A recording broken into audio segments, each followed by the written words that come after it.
toi, alors aujourd'hui on va parler des menstruations et des syndromes éventuellement prémenstruels.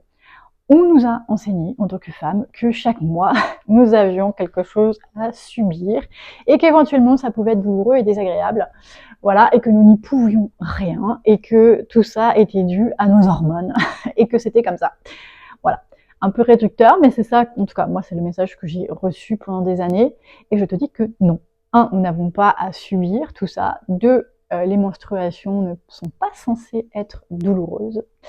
Et trois, en fait, elles sont un gros indicateur pour nous et je vais t'expliquer comment. Déjà, ce qu'il faut savoir, c'est que les menstruations, s'il est vrai que ça se catégorise par une perte de sang tous les mois et que c'est sous commande des hormones, il est vrai que ce sont les hormones qui donnent l'ordre au corps de faire ceci, cela, et que l'ovule va se mettre en place, etc., etc. Les hormones ne décident pas ça toutes seules, d'accord? Il y a quelque chose au-dessus qui contrôle les hormones, et ça s'appelle le système nerveux. Et le système nerveux, il dépend de quoi? Il dépend de tes muscles, et il dépend de tes organes, d'accord? Il y a un équilibre neuromusculaire qui va jouer sur l'information qui est envoyée au corps. C'est le système de régulation du corps, tu comprends? Le corps, en fait, on n'a pas l'impression de ça, mais par son positionnement, il donne des infos. Et selon la position que le corps prend, il va donner des infos au système nerveux central, ici, qui va envoyer des informations à travers le corps, à travers le système nerveux périphérique, d'accord? Et il va donner des informations sur un organe. Par exemple, si tu es un peu comme ça, bah, ton estomac il est coincé, ton organe il fonctionne pas très bien, le corps va donner une information pour essayer de te redresser de manière à ce que ton organe ne soit pas coincé et puisse fonctionner. C'est comme ça que ça marche, et ça on ne le sait pas. Et bien c'est la même chose pour les menstruations. Donc imagine déjà si ton bassin ne bouge pas. Souvent notre bassin actuellement, les humains, il est presque, comment dire, pas qu'il bouge pas, mais il est très figé. On est très peu souple au niveau du bassin et on ne fait pas souvent bouger. Et donc, qu'est-ce qui se passe? Il y a ce qu'on appelle de la stase au niveau du sang qui va s'accumuler. Il y a des muscles qui vont devenir paresseux, il y en a d'autres qui vont se mettre en tension. Parce qu'il faut bien savoir que tout l'équilibre du corps part du bassin. Donc déjà, nos menstruations sont impactées par cette posture du bassin, qui va donner une information au système nerveux, t'as compris, qui va donner des informations et qui va débalancer les hormones. Donc déjà, enlève-toi de la tête que le problème est hormonal. Bon, il n'y a pas de problème. Et ensuite, c'est pas hormonal. Le corps est en train de s'auto-réguler. Dans son auto-régulation, tu peux avoir des symptômes désagréables. Oui. Exemple. Si tu as mal à la tête. Le mal de tête, c'est quoi? Le mal de tête, en fait, c'est simplement qu'il y a une activité cérébrale trop importante. Il y a quelque chose qui fait que ton corps est obligé de faire travailler le cerveau. Ça crée une énergie. Le mouvement crée de l'énergie. Donc, il y a trop d'activité au niveau du cerveau. Le corps doit la diminuer parce que ça déséquilibre le reste. D'accord? Donc, qu'est-ce qu'il va faire? Il va mettre en tension tes muscles et il va mettre en tension tes vaisseaux. Ce qui, à un moment donné, va aboutir sur un mal de tête. Alors, la question est pourquoi, par exemple, au niveau prémenstruel?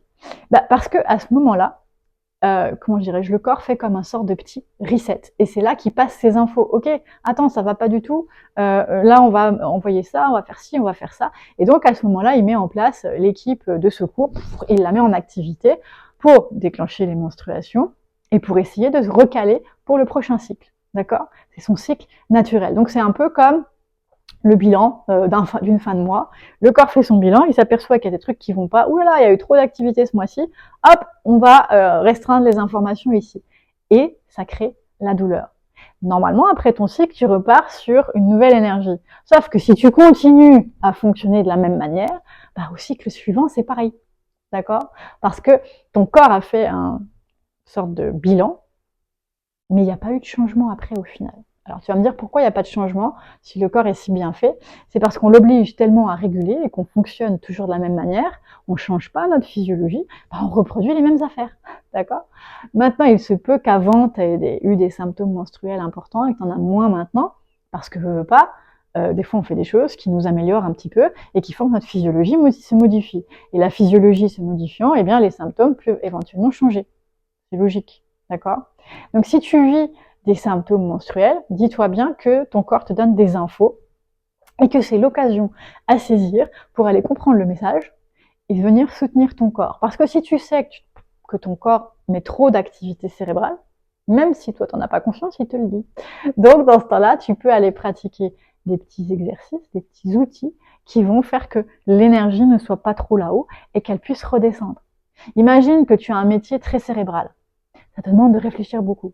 Bon, bah, si chez toi, tu es toujours en train de te casser la tête pour l'organisation du ménage, le truc avec les enfants, nanana, tu fais que travailler ton cerveau. Et si à côté de ça, bah, tu bouges pas beaucoup, tu fais pas, je sais pas, tu danses pas, tu te promènes pas, etc. Eh bien, tu as un déséquilibre au niveau des énergies qui est flagrant. Et à ce moment-là, ton corps n'a pas d'autre choix que coincer les affaires pour faire redescendre l'énergie. Et là, tu vas te retrouver avec des gros maux de tête en prémenstruel. Tu comprends? Donc, chacun des symptômes a une signification. Par exemple, quand il y a beaucoup de sang, hein, une grosse hémorragie, c'est qu'en général, il y a beaucoup de cérébral là aussi, mais colère, frustration, d'émotions à l'intérieur qui sont retenues et qui vont t'énerver, mais t'en es peut-être pas conscient, mais ça va faire activer ce qu'on appelle le feu à l'intérieur, ça boue, et de ce fait-là, en fait, le sang va couler de manière beaucoup plus importante. C'est le cas, par exemple, aussi des menstruations qui sont courtes. Maintenant, tu peux avoir des menstruations courtes avec peu de sang pendant quelques jours. Là aussi, ça va être une autre indication. Il se passe autre chose parce que chaque corps est différent et chacun régule. Tu peux t'énerver, ça boue, en même temps tu peux retenir. Donc, cycle court, peu de sang. Tu vois? Tout ça, ça se décode. Alors, c'est pas forcément facile et puis je pourrais prendre plein de cas de figure, il n'y aurait pas forcément ton cas de figure parce que chacun est unique. C'est pour ça que moi je travaille toujours individuellement et de manière personnalisée.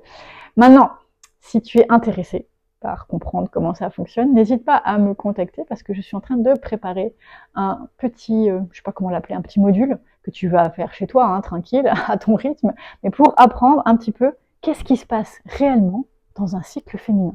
Parce que avant de vouloir aider ton propre cycle, il faut comprendre comment se passe un cycle féminin normal, d'accord, enfin normal, physiologique, d'accord.